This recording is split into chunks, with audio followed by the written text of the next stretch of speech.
Hi everyone, welcome to Greana's Essence. Happy to meet you guys after a long time today with a new episode 7, which is titled Behemoth and Big Beliefs. Behemoth and Big Beliefs.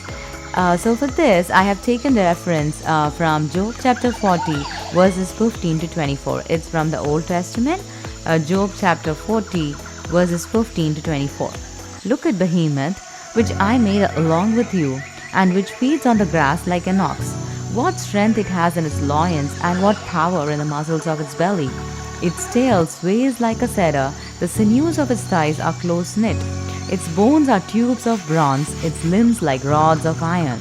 It ranks first among the works of God, yet its maker can approach it with his word. The hills bring it their produce, and all the wild animals play nearby. Under the lotus plant it lies, hidden among the reeds in its marsh. So, the text above speaks about a giant animal, and we know that this passage has been spoken by God to Job, and here he speaks about this giant animal which he created. And we know from Hebrew scholars that this word behemoth means great beast. And from the origin of the word, some of the scholars say that it's actually from Egyptian, meaning water ox. But water ox is hippopotamus, and we just read that its tail in verse 17, its tail sways like a cedar. So we know that hippopotamus doesn't have a huge tail, so we cannot consider this animal to be hippopotamus. So we know cedar tree belongs to the family of Cedrus conifera, and this was mentioned several times in the Bible, around 72 times, and it's mainly found in the Lebanon area. And these trees are humongous. They have an average height of 85 feet and a trunk circumference averaging 40 feet. So we know it's a huge animal with having a big tail. And so when we consider the animal species that we now know, the closest one should be a dinosaur. So I know many people don't believe in dinosaurs, but I believe. That is why the episode is called Behemoth and Big Beliefs. So from scientific evidence, the earliest known dinosaurs, Apatosaurus, actually has an overall body length of 90 feet and has a long and prodigious tail held together with 82 bones. And another one, Argentinosaurus, is 70 feet, one third of length consisting of its tail.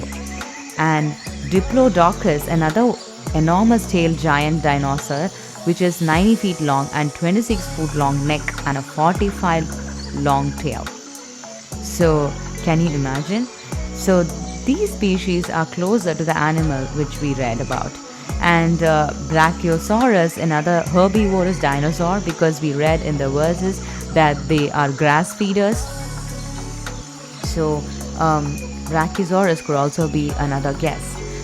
They also have a thick tail, and they use these tails to brush away attackers.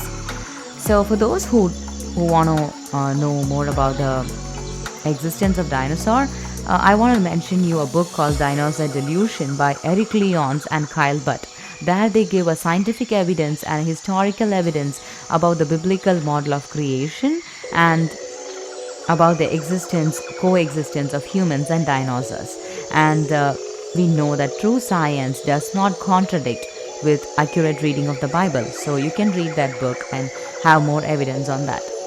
So now, coming back to Behemoth, another species of dinosaur, Atopodoitrus, is existing genus of basal sauropterygian known form from the early Triassic period, and it was found in the Guanling Formation in Liaoping County in China. And they say that it must have been lived around 240 million years ago. And these are special because they are marine reptiles. So we know from the passage that we read that lotuses hide them, which means they are semi-aquatic. And these Atopodentatus are semi-aquatic in nature, with 9 foot long, and so fossils have been found with elongated body, a reduced neck, and a robust appendages. So, on paleoecologic studies, they found this herbivorous marine reptile about 8 million years ago. So, from the previous episode, we know that animals were initially vegetarian food eaters or herbivores, and after the Noah's flood, which we read from Genesis 6 to 9 chapters, that there has been a transformation because of the Earth's geographic difference after the major flood. So we surely believe that this Job comes after Genesis, or we believe that some of the dinosaur species must have traveled with the Noah's Ark. And the soft tissues and blood vessels found in the dinosaur fossils give us a proof that they were on Earth much sooner than we originally thought. And so then they also might have transformed their eating behaviors from herbivores to carnivores because of this flood and difference in the environment. And however, there are also scientists who do not agree on this point, saying that humans and dinosaurs never coexisted. But nevertheless, we have evidence about the dinosaur fossils in 1677 by Robert Plot. He was the first one to discover a dinosaur bone, and he thought it was a giant human. And then it was confirmed by William Buckland, a professor at the Oxford University, that it was a dinosaur fossil, and he correctly identified the bone. And he was a British fossil hunter and a clergyman who discovered and collected fossils.